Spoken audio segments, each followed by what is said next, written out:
and then we get into the aftermath. And the aftermath starts with, starts with that going to that conference. And it's so beautiful how the universe, how God, the universe, everything can conspire to help you at the same time when you're in the right area and when you need it. So you sent the email off to Ariana. You kind of got started, and I guess is that what then started your writing and personal development and personal growth of other people? Is that kind of what started you down that path, that getting that response from her? Yeah, it totally was. I mean, I started writing for the Huffington Post, and basically what I realized in that moment was, I'd started that 31-day blog project, but while I was at the conference, my intuition was like, this needs to be more than a blog project. Like, it's more than 31 days. You need to do a book, it needs to be a movement, and you need to impact millions of women's lives. And at the time, I was like, I don't really have time for that because I got this job and I got all this stuff going on, so, when life settles down a little bit, then, we'll take a look at it. And all of a sudden, I had time in my life. I had space. And so I decided, it was entitled The Inspirational Woman Project.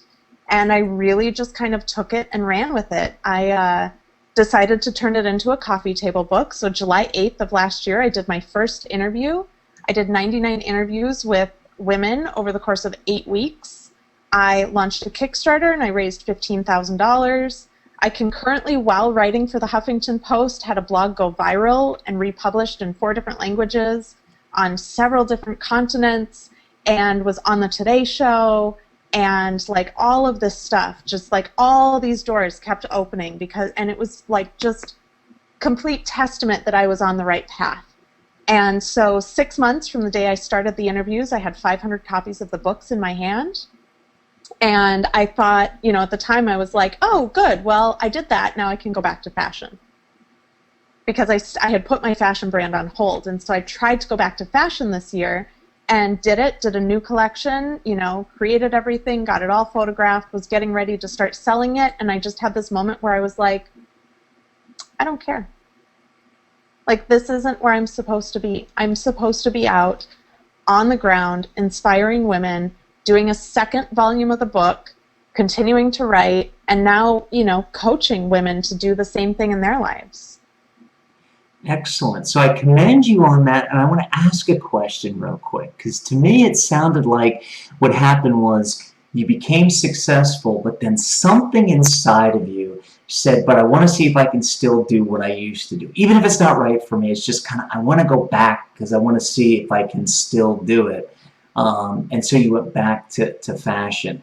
Did that kind of have anything in your conscious thought process, or maybe looking back to your subconscious thought, that it was kind of like, okay, yeah, I was successful at this, but this was just like a stopgap, and I'm going to go back and prove I'm really successful at fashion. Did that play it all into it? Yeah, and I think my mindset going into the Inspirational Woman Project was that it was just going to be like a little project, like just a little side thing to kind of keep me occupied and get me through this rough spot in life, and then like I would just go back to fashion. Like, that was always the plan, because like I said, I have always put myself in that box of like, I'm a fashion designer. This is what I do. I've been sewing since I was 7. I have 2 degrees in fashion design. Like, this is what I do. And what I really realized this year was that while that's a piece of me, and I do believe that I will relaunch my fashion brand at some point in the future, it's not where my heart is right now. And I think I think you said this earlier, and it might have been when we were prepping for the show. It's a great thing to have as you inspire women, and as they change, as people change their perception about themselves. Because let's face it, part of what happens when you aren't inspired is you dress uninspired, and once you become inspired, you're looking for the next step. And there's a reason why guys still wear suits. There's a reason why women still wear dresses, because you feel empowered and you feel better. So do you, I mean, like I said, you just said earlier when we were prepping, do you kind of picture that as you grow in your inspirational business, then giving people a way to take the next step through, inspiring them through fashion, and saying, okay, you've made this journey, now let's go ahead and take the next step and, take your fashion and bring your fashion and your, your fashion and everything in line with the new inspired you. Is that anywhere in the plans at this point? Yeah, I mean, it definitely is. I still love designing. I actually still, have my sewing studio, and I go in and create now for me on a regular basis. And I do happen to have 2 wedding clients this year, but I definitely would love to bring it back, because I think that is a really powerful thing for all of us to not only live a remarkable life on the inside, but then display it to the outer world as well. And the unfortunate thing is I feel like a lot of that has been lost in our country and our culture. Like I said, I lived in Europe for 2 years, and watching the way that they adorn themselves in public, it's just a completely different process than the way that we do here in our country. And I would still love to make an impact in that area.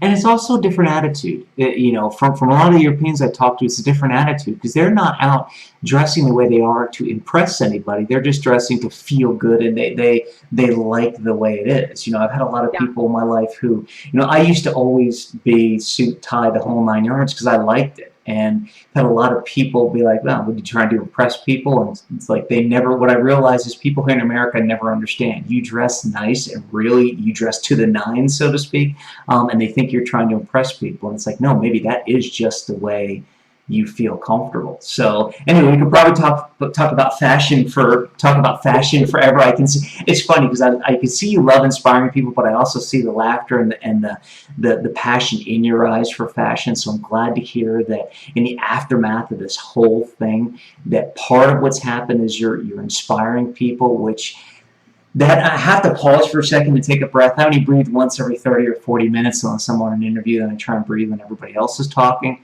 That's just kind of a joke, but no, it's great that you got into something, and to kind of wrap the hero's journey up, you got into something that was thought to be a temporary thing, and it turned into a long-term thing, and turned into something that you weren't happy with, but you almost got yourself in a place where you needed to be there. And then kind of like everything fell out from under you, it kind of fairly quickly. Because let's face it, anytime you lose half of your income, that's kind of like the bottom dropping out. It's yes, still having half is better than nothing, but it's almost as bad as having nothing. It's not really half the way between everything and nothing. It's a lot closer. I can identify it. Losing half is a lot closer to losing everything than it is to only losing half for people who haven't been there. But then you've done so much great stuff in the aftermath where you've redeveloped yourself, and you've taken advantage and you've taken action, which is the key. And that's what people have to understand, is when you go through this journey, and if you really want to live a truly remarkable life, part of what you have to do is take action. Absolutely. So before we take a break, the one other thing I wanted to key in on is part of the action you took is you reached out to a friend. And that could be a coach, it could be a family member, but the reason people like Bri are as successful as they are and love working with people and doing what they do is because they're good at it. So sometimes a friend is okay to reach out to, other times you need to reach out to somebody like Bri and say, hey, how can I live a truly remarkable life, and how can I get through this? Right, Bri? I think so. I mean, even as a lifestyle coach, I have a business coach that I reach out to. And, I don't know, we may or may not get into this, but I was in a car accident in March. And it was the day after I signed my contract with my business coach. And the first thought I had instantaneously when I got in that car accident was, oh my God, I have to cancel my contract. I can't do this. And she was the first one I called. And again, totally talked me off the ledge. And it is really important to have people in your life, whether they be coaches and professionals or therapists or whatever, or friends that know you well enough to be that support for you, and not talk to you from their perspective or their filter, but just really be a sounding board for your process and your experience. Exactly. And because people right now, part of the reason we do this on Expert Showcase, and because we want you to get to know our guests, and it was incredible getting to know Bri, we also want you as a viewer to understand if you're going through something similar, our guest can help and Bri can help you. So you definitely want to stick around. If you're going through your own hero's journey at this point, if you're in your turning point, maybe before or maybe after, stick around, because in the next segment we're going to talk about the secrets to living a truly remarkable life. So we're going to take a very, very quick break, grab a quick drink, or do what you got to do, but stick with us. We're going to take a very, very quick break, and we'll be right back. To watch the rest of this epic episode now, click on the link below the video. Do it now, you'll be glad you did. Are you still here? What are you waiting for? Watch the rest of this epic episode now by clicking on the link below the video.